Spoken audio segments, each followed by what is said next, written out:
home service. Ito mga bro, meron tayo repair.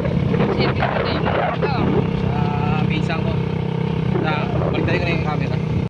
Ito mga bro, nandito tayo ngayon sa Capiz. May home service tayo na TV. Dito sa pinsan ko. Pagawa niya rin yung TV niya. Ito mga bro, nandito na tayo sa bahay ni Kuya Elizar. Papagawa niya yung TV niya.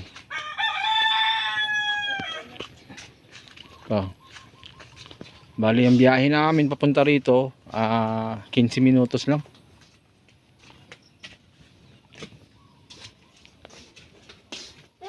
Ano Jo? Sino yan? Nag-vlog ako, ga-vlog. Sus. Huwag ka mag-vlog dito. Ito mga bro, buksan ko na yung TV nila, no? Ang brand nitong TV, Pakoda na 32 inches. So tinik ko na yung ano, backlight. Wala, ay gumana. Baboy. Ang baboy. Baboy. Ito, saksak ko to. Yan natin kami power. Baboy.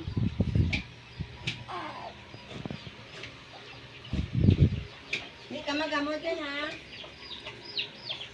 Ayun, umilaw naman yung kanyang standby light. Natin ka mag-green. Ayun.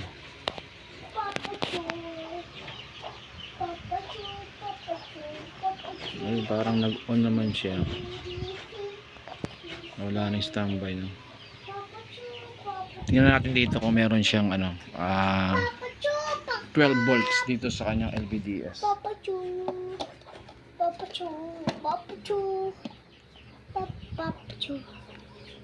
Babado ka natin dito. Tingnan natin kung may 12 volts.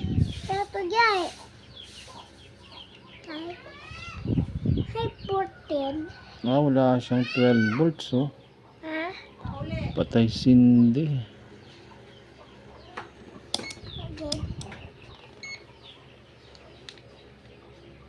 Naglolo ko yung tester ko, ah.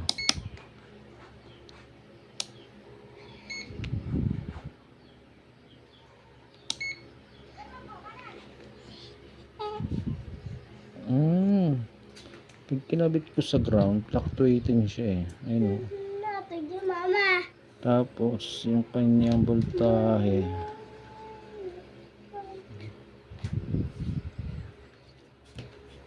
mukhang may diferensya yung board niya. Zero yun. Tingnan mo natin.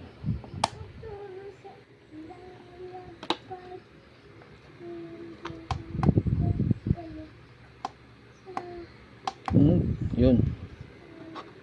Nag-green. Naglolo ko yung power niya.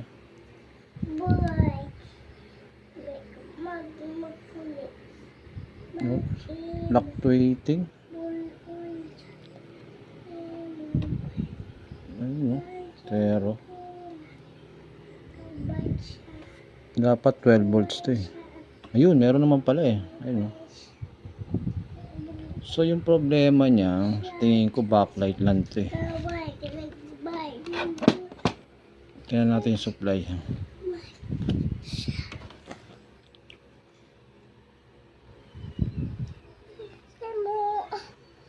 Ayun, meron naman 30 volts, eh.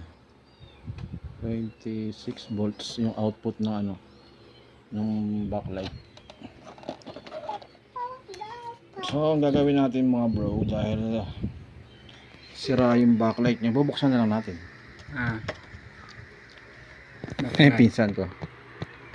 Pinsan ko backlight yung sira, kuya.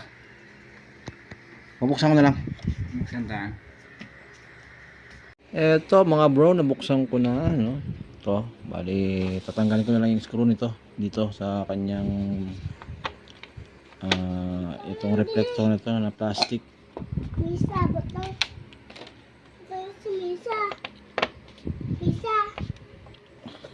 wala akong dalang Phillips screw, eh.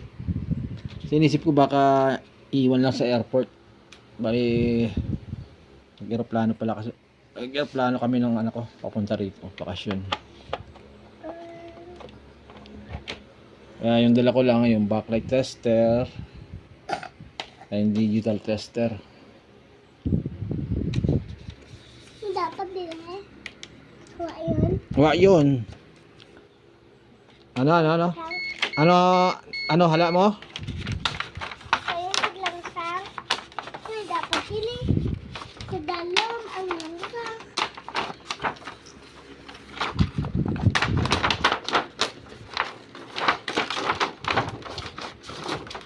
Yung pakom na niya. Takop na dyan, takop. Pakom na niya. So, check ko na lang to guys kung saan yung pundi. Balikan ko kayo. Ito mga bro, nakabit ko na yung backlight. Ito testing natin. Power on. Saan na yung pindutin dito? Ito yata. Mami, Nadia. Ayun. Lobo yan. Nag-green na. Ubra. Ay, sabi ka nagpaagal. So, may delay yung kanyang Gamay-gamay ano, lang yung squishy. backlight. Hindi ako squish. Ayun, lumiwanag na. Okay na. Gandar kalay. Ano? Gandar. Gandar siya, gandar. Oo. Eh, o gandar. Gandar. Okay guys, i-off muna natin. Okay. Mami, fish. Ayan, bali babalik ko lang yung cover. Yung panel ito. Ito guys, nakabit ko na yung ano, yung pinaka panel. At okay na yung TV nila. Problema ang mahirap makakuha ng signal dito. Ayan. Pag binolium ko, ayan, meron naman lumalabas. Problema lang yung signal. Okay guys, sana nakatulong sa inyo yung video ito at thank you for watching. Okay na. Ano to? Anong brand? TCL. TCL. Yan ang problema. Eto mga bro, bali pinatingin sa akin tong 65 inches na TCL. Problema niya yung flicker. Bali nagawa na pala to ng napagawa na ng may-ari 6 months ago, sabi niya. Mukhang hindi na to magagawa pag ganitong may history na ng repair. Kasi yung nangyayari sa kanya, yung issue nito, yung sa CKB lines sa mga clocking signal niya may problema. Same issue, nagpe-flicker.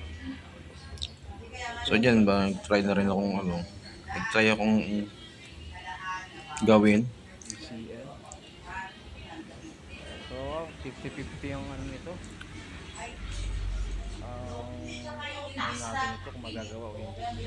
Ano lang kasi sa TV, pag maganda pag Tumingin na pala ng iba. first time lang siya nagpe-flicker. Yung sira. Pero may time na tumatagal din, maabot ng taon. Depende sa paggamit. Kasi kung bababaran nyo ng panood ng TV na may defect na yung panel, pwedeng bumalik yung sira niya. Baka ito, natulad dito na ginagawa ko. Malamang binabaran to ng matagal kaya sira na siya natuluyan. So mapapansin nyo dyan yung kanyang blocking. Try kong tanggalin tapos ibalik. Ayan o, yung kanyang blocking. Ito mga bro, napansin ko dito. Ayan, yung blocking nung unang gumawa. Diyan siya nag-blocking sa CKB lines.